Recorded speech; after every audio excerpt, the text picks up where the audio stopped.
This is Real News Media TV, coverage you can trust. Please like, share, subscribe, and hit the notification bell. Select all for daily news updates. Good afternoon, my Real News Media TV family. Welcome back to the channel for another news update for September 7, 2023. And in the news this afternoon, mom shares a pain, anger after criminals bullet in Mandeville bank heist leaves son partially paralyzed. 12 days after a gun attack on a security team outside the Scotiabank in Mandeville, Manchester, by marauding criminals, uncertainty hangs over the future of a 38-year-old father of 3 who was shot in the head, ironically while driving past a guardhouse which he had constructed in the area. To his aching family, that structure is now a permanent monument of his near brush with death. That guardhouse right there, my son built it, and it was right there that my son almost died, his mother told the news in an emotional interview on Tuesday. She said her grandson and the daughter-in-law, who were in the vehicle when the projectile came crashing through the windscreen, were the true heroes on Friday, August 25, the day of the frightening attack. The bullet came through the front windscreen, and when he got hit, he fell between the 2 front seats. He told my grandson, "Stay down, son," and my grandson held his father's head in his lap. He put his shirt over his father's head and said, "Daddy, you are not going to die." They were there for a while until they didn't hear any gunshots. My son was in the passenger seat and my daughter-in-law was driving, and she drove on the sidewalk with my son to the Mandeville Regional Hospital. The woman, who has no other children, told the news. The man, described as a multi-skilled construction worker, electrician, and a tiler, is now laid up in a corporate area hospital, partially paralyzed with the bullet, which surgeons have been unable to remove, still lodged in his head. "My whole life has been shattered. If somebody cut me now, I don't think I can feel it. If somebody hit me, I can't feel it. My body is still numb. A part of me is angry, but I pray to God and ask Him to take away the anger from me. I feel that I forgive the persons who did this to my son. He is my only child. His sons are traumatized. The eldest doesn't want to leave his room. He just locks himself in his room," the mother told the news through tears. "In 1 week, I lost 15 pounds. My life has changed. I can't eat, I can't sleep, I can't explain it. It is very hard. It is taking a toll on the family. But we have to just keep fighting and pushing and try to go the extra mile for my son," she said further.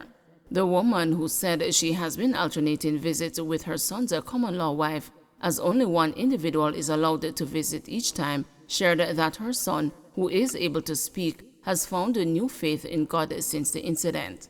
"I spoke to him this morning. I prayed with him. I read the Bible and we talked. Yesterday he called me very early and he said, 'Mommy, can you read me a passage of scripture, please?' And he said, 'Mommy, I am coming out of this hospital and I am going to gain souls for God.' And I said, 'That's good, son.' And he said, 'Mommy, I accepted God because only God can carry me through this,' she told the news. She said on the day of the violent attack, she was on her farm. She fell ill and was gripped with a sense of foreboding. "I wasn't feeling well. It was as if I knew something was going to happen, but I didn't know what it was. I felt like something hit me between my shoulder blade and my neck. I was alone at the time and I sat on a bucket, and for about 15 minutes, it's as if I wasn't there.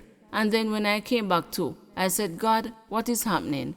And when I said that, my husband appeared and he said, 'Why did you say that?' she related. When she indicated how she felt, he advised that they should call it a day and head home. However, when they got home, the feeling persisted. 'I looked about dinner, but I could not eat. I made some tea and drank about half when I got a phone call,' she recalled. Her screams alerted the rest of the small family to the tragedy.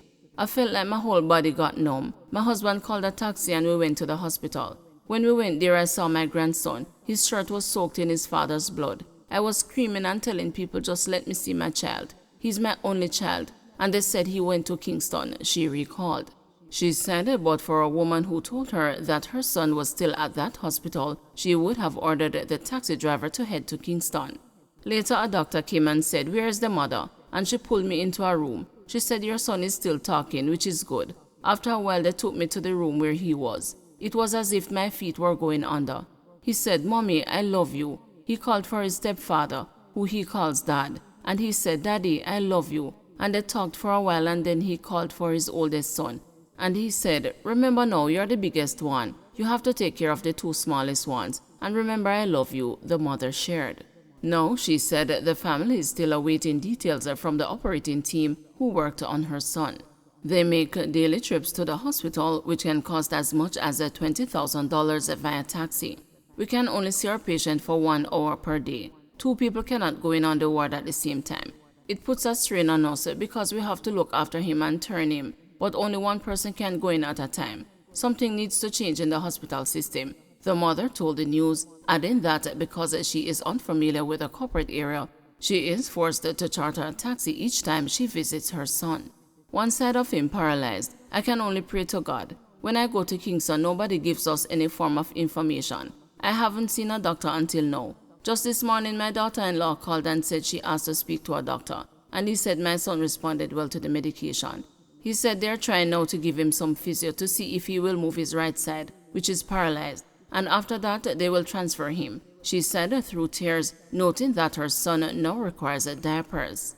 I hope and pray that they will tell me something when I go there Wednesday, and I will get some answers. It's a rough piece. He's not a person who loves to stand on the roadside. He just goes to work and home. Sometimes he's home and nobody knows he's home.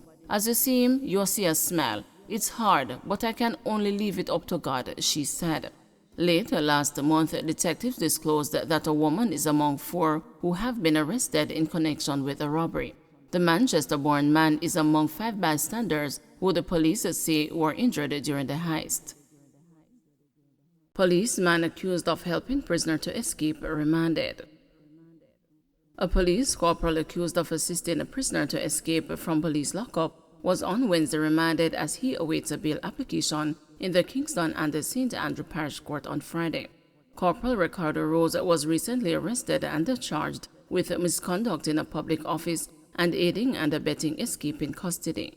It is reported that on different dates earlier this year, Rose transported the prisoner from the Central Police lockup to the Halfway Tree Police lockup for interviews into an alleged case of fraud. The prisoner reportedly escaped on one of those occasions but was later recaptured. The matter was investigated and a file was prepared and sent to the Director of Public Prosecutions, who later ruled that Rose should be charged. Wednesday, when Rose appeared in court, the clerk of the court indicated that she was unable to respond to a bail application as the file was submitted late. The bail hearing was then postponed to Friday and Rose was remanded. NC TVET adjusting systems following transfer to Education Ministry. The National Council on Technical and Vocational Education and Training is seeking to assure administrators at educational institutions that it is far advanced in implementing new operational systems following its official transition to the Ministry of Education and Youth last month. Ingrid Falconer, acting head of the NC TVET, said this will enable the release of assessment results from exams done earlier this year. NC TVET, which previously operated under the Hart NSTA Trust, is responsible for developing standards and assessments and awarding certificates and diplomas to people who have demonstrated competence in vocational areas.